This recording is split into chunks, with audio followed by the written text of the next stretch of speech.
Market outlook में आपका सभी का स्वागत है। और यहां पर आप देखिएगा कि मिड कैप और स्मॉल कैप इंडेक्स बुरी तरीके से क्रैश कर गए हैं।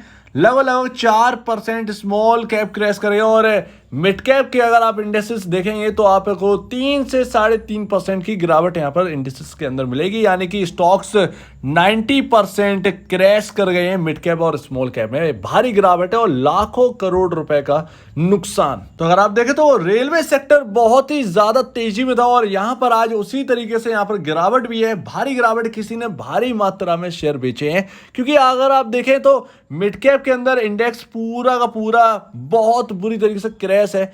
लगातार आप देखें कुछ सेकंड्स के अंदर अंदर में 10% से 20% स्टॉक्स गिर चुके हैं। तो यहां पर सुबह का माहौल कुछ ऐसा था। तो आपका देख रहे हैं जिस तरीके से रेलवे स्टॉक्स में प्रॉफिट बुकिंग है, किसी ने लिक्विडिटी झोंकी क्योंकि स्टॉक्स इस तरीके से भाग रहे थे, इनका कोई फंडामेंटल व्यू नहीं बन पा रहा था और मिड कैप और small cap highly overbought हो चुके थे।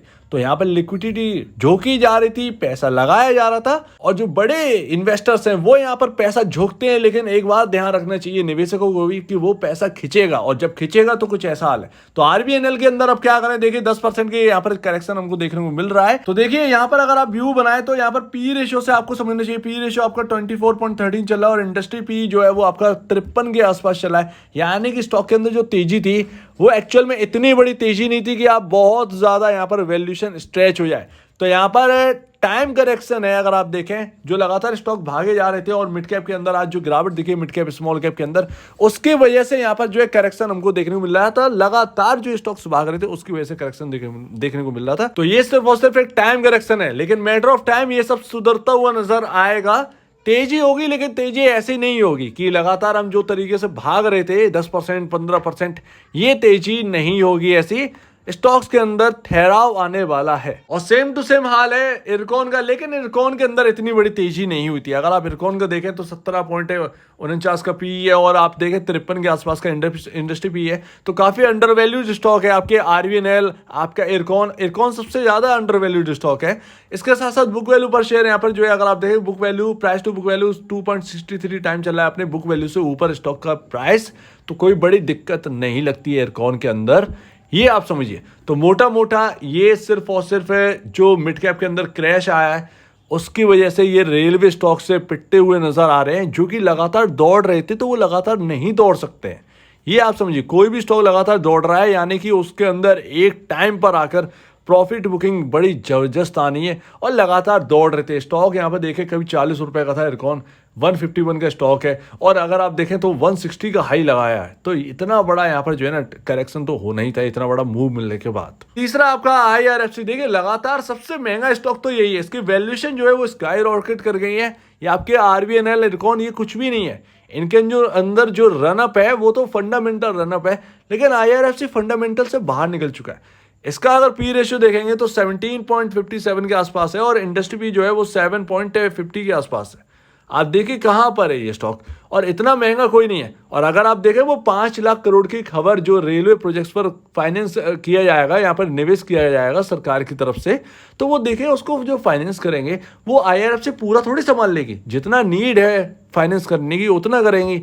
आप बैलेंस शीट में तो आने तो दीजिए, उससे पहले आप स्टॉक जो है वो रन अप कर रहा है, लगातार स्टॉक रॉकेट रॉकेट रॉकेट, ये क्या मतलब है? मजाक चल रहा है क्या? तो ये यहाँ पर आईआरएफसी के अंदर हो रहा, बाकी वगैरह वगैरह के अंदर हो रहा।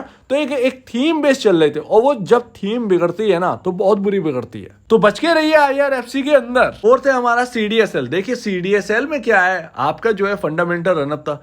आपने अभी निवेश का सुना ही होगा, इसके साथ साथ यहाँ पर जो है आपके जो डीमैट अकाउंट्स ओपन हो रहे हैं उससे बिल्कुल कोरिलेट करती है सीडीएसएल। सीडीएसएल आपका जो है जो मार्जिन प्लेज है बाकी वगैरह वगैरह ये काम देखते हैं, इसके साथ साथ और भी काम देखते हैं। लेकिन जितने ज़्यादा अकाउंट होंगे अगर उनके पास होल्डिंग है तो उन्हें मार्जिन की ज़रूरत पड़ेगी इंट्राडे के अंदर। किसी को भी, चाहे आप हो चाहे हम हैं, निवेश किसी इंट्राडे ट्रेड में अगर आप देखेंगे तो मार्जिन की जरूरत पड़ेगी और अगर आपके पास होल्डिंग है तो आप उस पर मार्जिन ले सकते हैं। तो 80% तो लोग जो है वो मार्जिन बेस्ड पर ही काम करते हैं मार्केट के अंदर। ज़्यादातर निवेशक जो है इंट्राडे में तो उनके पास ज़्यादातर होल्डिंग होती है। अगर ये रेशियो अगर थोड़ा सा कम भी कर दें, 70% भी कर दें, तब भी जो है चार्जेस लगते हैं सीडीएसएल में।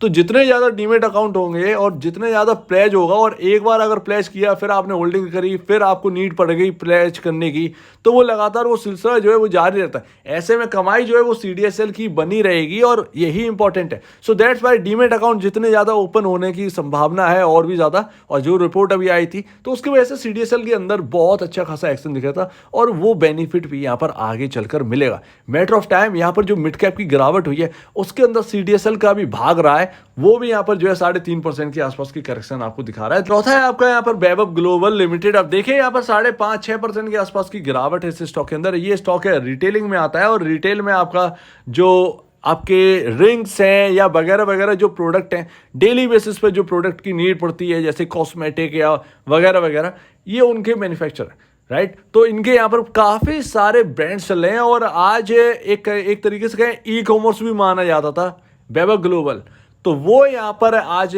स्टॉक गिरता हुआ नजर आया और स्टॉक के अंदर 50% की गिरावट भी चल रही है। अगर लॉन्ग टर्म में देखें तो काफ़ी लंबे समय से ये गिरावट में जूझ भी रहा है। ऐसे में यहाँ पर सुधरता हुआ दिख सकता है, लेकिन मिड कैप की गिरावट अगर और बढ़ती है तो ये अपने लो के आसपास ये बहुत ज़्यादा रिटर्न बना के दिया, यानी इसका लो लमसम 100 रुपये नीचे ही है और आज फिर से अगर ऐसी गिरावट बढ़ेगी तो फिर यहाँ पर कुछ ना कुछ तो यहाँ पर प्रॉब्लम चल रहा है जो कि यहाँ पर समझ में नहीं आ रहा है। तो अभी वैभव ग्लोबल के ऊपर नज़र रखें, लेकिन यहाँ पर देखिए कि रिटर्न्स जो है वो बिल्कुल पिसते हुए नजर आ रहे हैं, तो यहाँ पर थोड़ा सा बचने की कोशिश करें। एंड लास्ट BHEL में देखिए आपको गिरावट देखने को मिल रही है। देखिए BHEL कैपिटल गुड की कंपनी और इसका जो पी रेशियो वो है 136, हाईएस्ट कैपिटल गुड मार्केट में हाईएस्ट पी रेशियो है ये।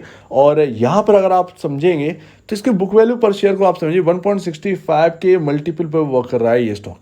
अपने बुक वैल्यू कैपिटल गुड के अंदर देखेंगे तो 5 टाइम पर वर्क कर रहे हैं स्टॉक्स।